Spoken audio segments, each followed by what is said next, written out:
Jadi kalau Rasul itu jelas, Nabi itu jelas.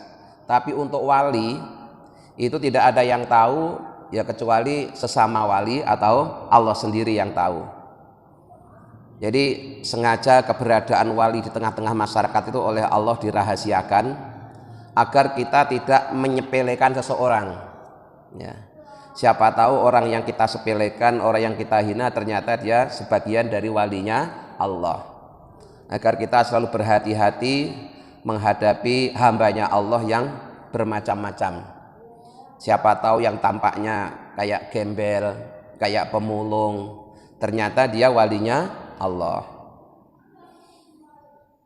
Orang yang memusuhi walinya Allah, orang yang membenci walinya Allah, maka Allah nyatakan perang kepadanya.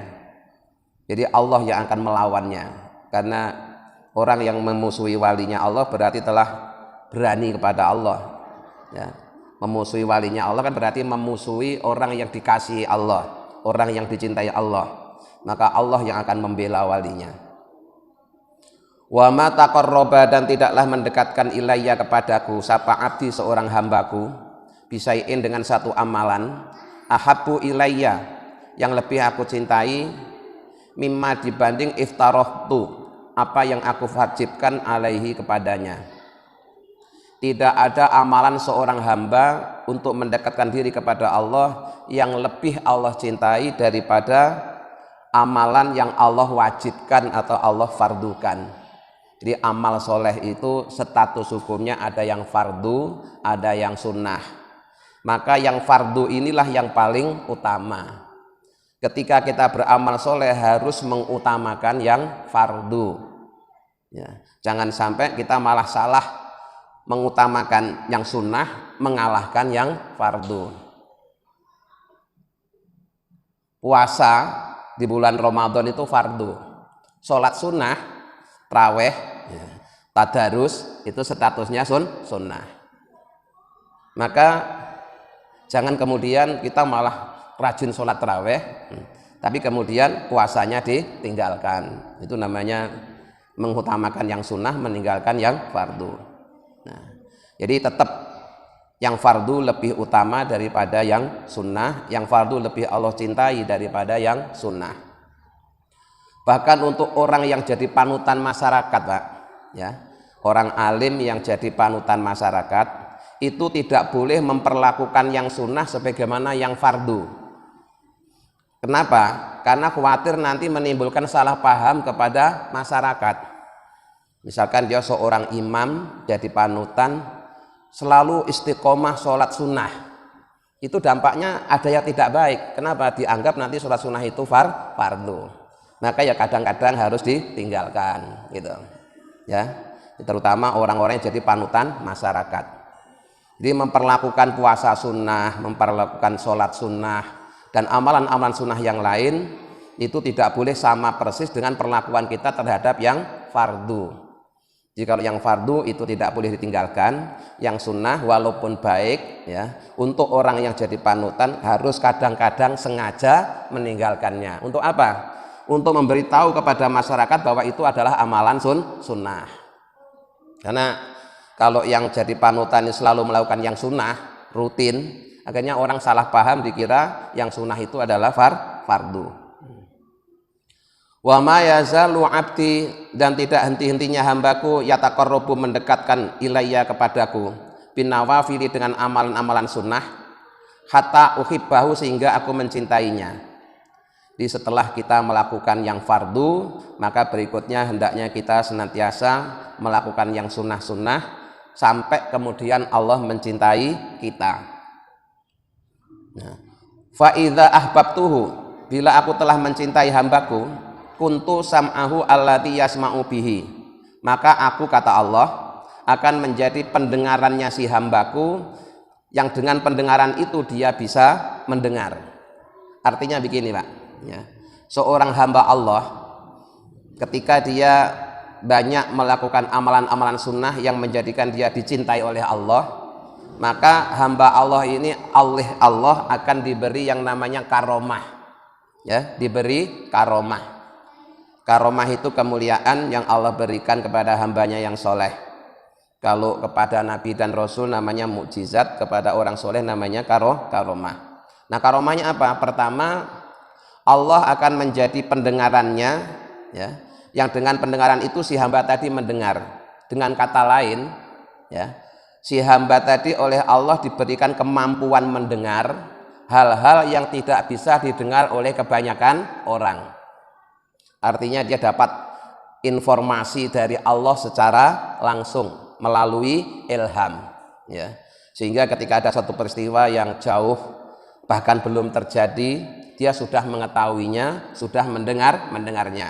Dari mana dia mendengar dan mengetahuinya itu? Melalui informasi yang Allah berikan kepadanya. Ini yang dimaksud Allah menjadi pendengaran si hamba tadi.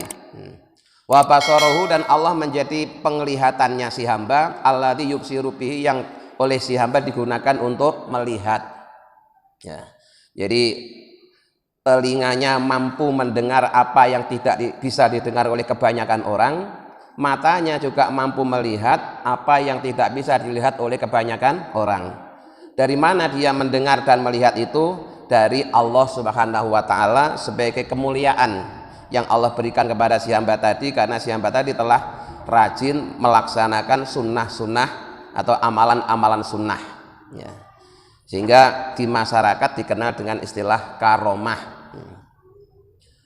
Wa yadahu, dan Allah menjadi tangannya, allati yabtisu, yang si hamba tadi mengambil biha dengan tangannya.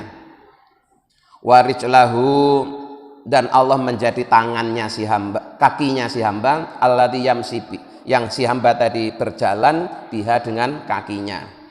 Jadi Allah menjadi pendengarannya, menjadi penglihatannya, menjadi tangannya, dan menjadi kakinya. Yang dimaksud Allah menjadi tangannya itu bisa jadi si tangan hamba Allah tadi punya kekuatan yang luar biasa, ya, karena diberi kekuatan oleh Allah, mampu mengangkat apa-apa yang orang umum tidak bisa mengangkat. Misalkan diberikan kekuatan super, atau tangannya itu diberikan keberkahan-keberkahan yang lain, ya, misalnya makanan atau minuman yang sedikit begitu tersentuh oleh tangannya si walinya Allah bisa dibagi dan mencukupi untuk banyak orang, ya. Itu namanya tangannya, ya, telah diberkahi oleh Allah. Allah telah menjadi tangannya, Allah telah menjadi kakinya, yang dengan kaki itu dia bisa berjalan, ya. Sehingga bisa jadi orang yang kakinya sudah Allah berikan karomah, dia akan mampu pindah tempat yang jauh dalam waktu hanya sekejap, ya. Misalnya dari Indonesia ke Mekah, itu kalau naik pesawat terbang paling tidak 9 atau 10 jam. Tapi karena Allah telah menjadi kakinya si hamba tadi, bisa hanya sekejap mata dia sudah nyampe di Mekah, kemudian balik lagi dan seterusnya. Itu namanya karomah. Jadi ketika seseorang pertama dia mendekatkan diri kepada Allah melalui amalan-amalan wajib, kemudian yang kedua dia mendekatkan diri kepada Allah melalui amalan-amalan sunnah, maka si hamba tadi akan dicintai oleh Allah. Kemudian kalau sudah dicintai oleh Allah, dia akan diberikan karomah oleh Allah. Telinganya mampu mendengar apa yang tidak bisa didengar oleh kebanyakan orang. Matanya mampu melihat apa-apa yang tidak bisa dilihat oleh kebanyakan orang, baik yang sudah terjadi, yang sedang terjadi, maupun yang akan terjadi. Tangannya diberikan kekuatan mengangkat sesuatu yang tidak bisa diangkat oleh kebanyakan orang. Kakinya mampu berjalan cepat, melebihi cepatnya umumnya orang. Wala in sa'alani, dan jika si hambaku itu minta kepadaku, la'u'tiyannahu, maka pasti aku akan memberikannya. Jadi kalau meminta kepada Allah spontan oleh Allah diberi, dikabulkan. Wala in ista'adzani, dan jika dia minta perlindungan kepadaku, la'u'idzannahu, maka pasti aku akan melindunginya. Ini karomah-karomah yang Allah berikan kepada hambanya yang soleh, hambanya yang selain tekun, istiqomah melaksanakan kewajiban, juga menambah dengan amalan-amalan sunnah. Rawahul Bukhari, hadis ini diriwayatkan oleh Imam Bukhari. Hadirin yang muliakan, Terlebih di bulan Ramadan ini, itu Allah sedang melimpahkan berbagai macam karunia-Nya, rahmat-Nya, ampunannya, semua Allah curahkan di bulan Ramadan. Maka mari kesempatan di bulan Ramadan tahun ini jangan sampai ada waktu berlalu tanpa bernilaikan amal soleh. Usahakan setiap tarikan nafas, setiap detak jantung itu bernilaikan ibadah. Bahkan ketika kita sedang tidak apa-apa, sedang tidur, niatkanlah saya tidak melakukan apa-apa ini dalam rangka menjauhi yang diharamkan oleh Allah. Saya tidur ini di samping menjauhi yang diharamkan oleh Allah, juga dalam rangka menunggu datangnya kewajiban. Jika kita bisa seperti itu, maka seluruh waktu yang kita dapatkan di bulan Ramadan ini akan bernilaikan ibadah. Mudah-mudahan dengan bimbingannya kita bisa mengamalkannya. Amin ya rabbal alamin. Bismillahirrahmanirrahim. Asyhadu an la ilaha illallah, astaghfirullah, nas'alukal jannata wa na'udzubika minan nar. Allahumma innaka afuwun tuhibbul afwa fa'fu anna ya karim. Assalamualaikum warahmatullahi wabarakatuh.